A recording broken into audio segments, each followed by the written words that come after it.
우리가 기억해야 될 것은 절대적인 건강관리법은 없다.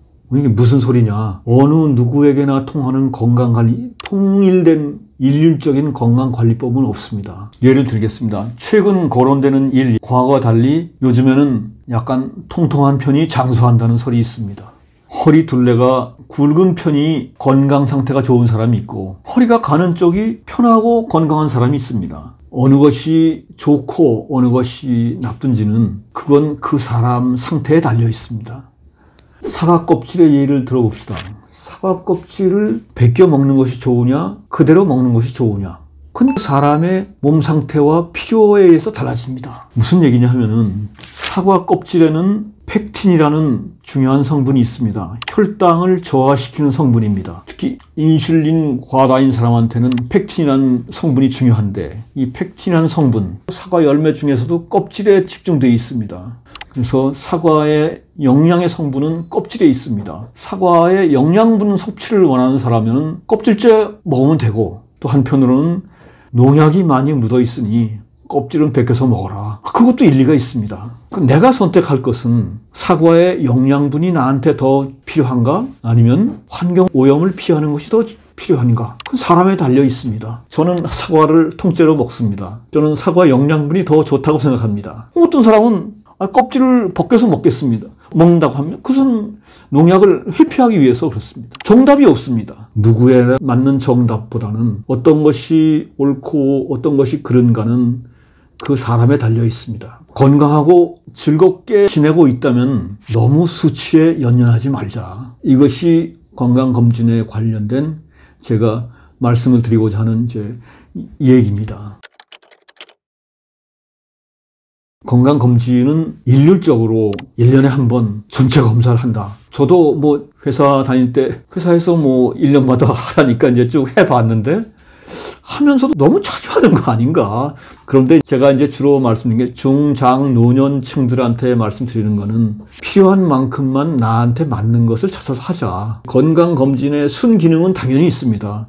조기 발견을 해서 조기 치료를 하면은 생존율이 높아지고 또 내 건강 상태를 알고 또 생활 습관 개선의 계기가 되기도 하고. 근데 문제점은 과잉 진단과 과잉 치료입니다. 작고 느린 양성 종양도 암으로 진단이 돼서 공포와 불안을 조성을 하고, 약간의 이상 수치가 나와도 좀 지나면 자연 회복될 수 있는 이상 수치도 치료의 대상이 되고, 검진으로 불필요한 검사나 시술이 반복이 되고 건강 염려증과 과민 반응이 올라갑니다. 제 가까운 친구 중에 하나가 건강검진 받다가 갑상선암 초기라고 해서 그걸 수술했다가 수술의 부작용으로 몇 달 후에 갔습니다. 정말 황당합니다. 멀쩡하던 친구가 건강검진 받았다? 갑상선암 초기다. 수술을 해야 됩니다. 수술했습니다. 극단적인 예를 들었지만 하여튼 건강검진은 너무 과도하게 받는 것도 이 중장년한테는 조절이 필요하지 않는가. 그래서 최근 일본에서는 국가 지정 건강검진 명단에 75세 이상은 암 검진이 빠졌습니다. 75세 이상 되시면은 암으로 돌아가실 확률보다는 다른 질환을 더 챙겨봐야 됩니다. 암은 시간이 오래 걸리면서 천천히 진행되는 거기 때문에. 그리고 80대 후반에 돌아가신 분들을 이렇게 해보면은 작은 암이건 중간 암이건 간에 암이 대부분 많이 있다고 합니다. 몸에. 암은 그냥 있는 겁니다. 이게 악화되고 전이가 급속도로 안 되면 그냥 같이 살면 되는 겁니다. 노인 80이 넘어서 암 수술을 한다? 그거는 좀 너무 과한 거 아닌가. 그리고 다스리면서 남은 여생을 잘 살면 되는데 이걸 괜히 수술로 무슨 항암제로 방사선으로 막 해놓으면 가뜩이나 힘이 없는데 그냥 거의 3일징역입니다.